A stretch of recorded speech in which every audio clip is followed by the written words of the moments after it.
Comment se porte le logiciel en Europe? Quelles sont les dynamiques de cet écosystème? On en parle avec Alexandre Meyers. Bonjour. Bonjour. Vous êtes directeur et associé chez Avolta, banque d'affaires européenne spécialisée dans l'accompagnement des entreprises tech sur leurs opérations stratégiques. Ça peut être les LBO, les levées de fonds. Vous avez publié, ce qui nous intéresse ici, c'est que vous avez publié un rapport dit European Software. Alors, sur quels indicateurs vous appuyez-vous pour mesurer la dynamique de cet écosystème? Alors, ce qu'on regarde, c'est tous les investissements qui sont liés au fonds de capital risque et aussi toutes les opérations de cession qui ont lieu sur l'écosystème logiciel en Europe. Alors, on regarde à la fois le nombre d'opérations, les montants investis, mais aussi les multiples de valorisation et leur évolution. On parle beaucoup des levées de fonds, donc on va peut-être commencer par cet Mhm. indicateur. Qu'est-ce qu'il dit? Alors, pour resituer, en 2021-2022, il y a quand même eu une euphorie importante au niveau de la tech, au niveau mondial, mais aussi en Europe. On avait à peu près un record de 3000 opérations sur ces années-là.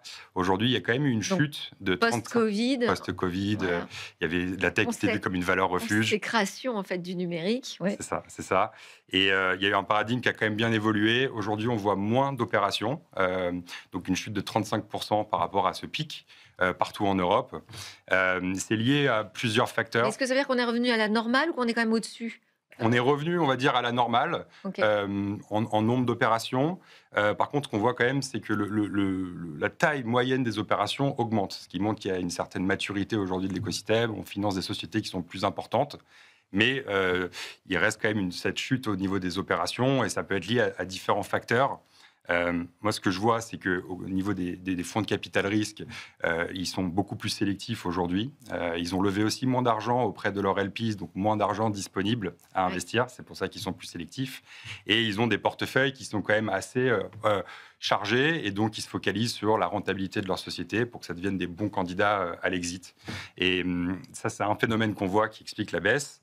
De l'autre côté, les entrepreneurs aussi cherchent à moins lever des fonds par rapport à avant.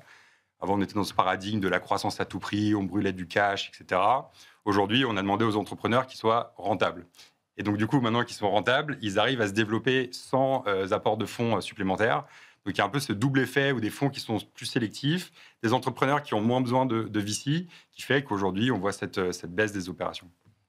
Est-ce qu'il y a un effet aussi de l'intelligence artificielle? Parce que s'ils sont plus sélectifs, est-ce qu'ils vont aller davantage ou peut-être uniquement même vers des projets IA, C'est vrai qu'on observe ça. estampillés en tout cas IA? C'est vrai qu'on observe énormément ça. Pour moi, le point de bascule, c'était le lancement de ChatGPT en fin Ouais. 2022. Avant ça, on avait peut-être 25%, 30% des opérations dans des sociétés d'IA. C'était un peu la norme. Aujourd'hui, c'est 50%. C'est-à-dire que les investisseurs cherchent vraiment à backer les futurs leaders. Donc, c'est à la fois sur des modèles fondationnels, typiquement les Mistral IA, ou aussi des Poolside, qui sont d'ailleurs des acteurs français qui ont levé plus de 500 millions, voire 1 milliard d'euros au total. Mais aussi sur des sociétés qui sont plus, qui utilisent l'IA de toutes les manières pour proposer de la valeur à leurs clients. Et on le voit aussi dans les valorisations, c'est-à-dire que ces sociétés, elles ont un premium de 30% par rapport à une société de logiciels classique, ce qui montre qu'il y a quand même une vraie frénésie là-dessus.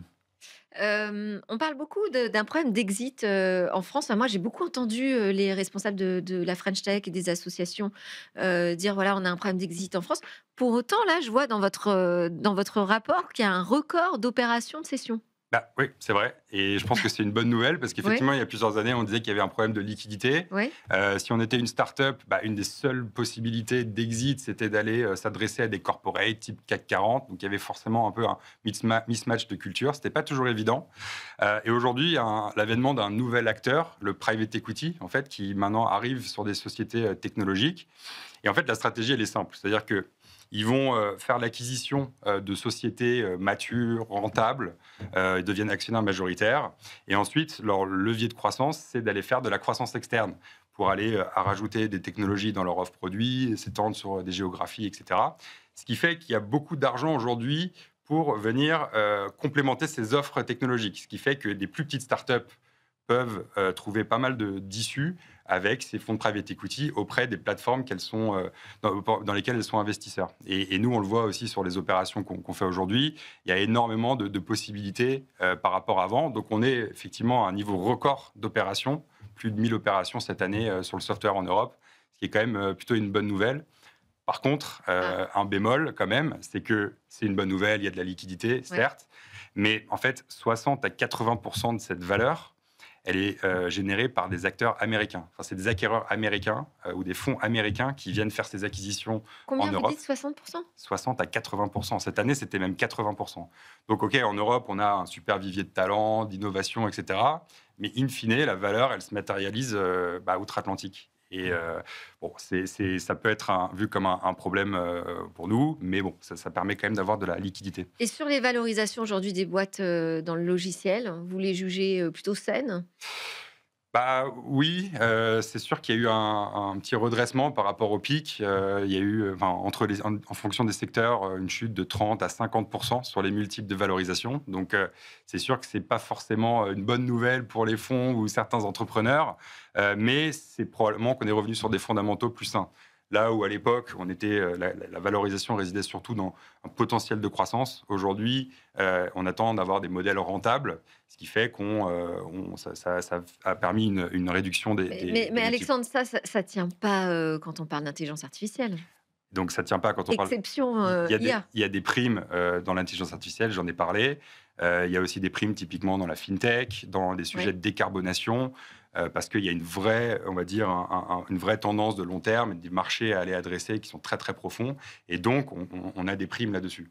Et même la prime au niveau de l'intelligence artificielle dans les cessions d'entreprise, elle est encore plus élevée, elle est de 70%. Parce que les corporates, ils ne sont pas nativement liés à de l'IA. Donc, ils ont besoin de rapidement avoir des propositions de valeur IA sur le marché. Et la seule solution, c'est d'aller faire l'acquisition de sociétés ou de petites startups qui développent des briques ou des fonctionnalités. Ça peut générer de la casse, ça, sur l'écosystème logiciel?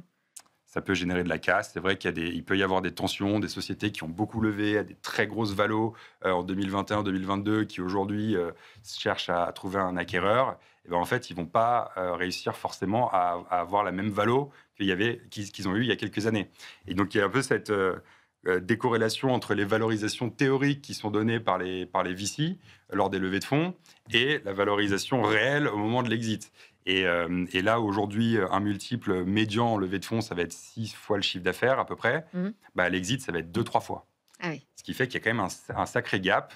Et c'est ça aussi qui pousse certains entrepreneurs à ne plus lever de fonds, parce que c'est une pression énorme à aller faire de la croissance et à essayer d'avoir au moins la même valorisation à la sortie. Et donc l'autre option, c'est par exemple d'entrer en bourse?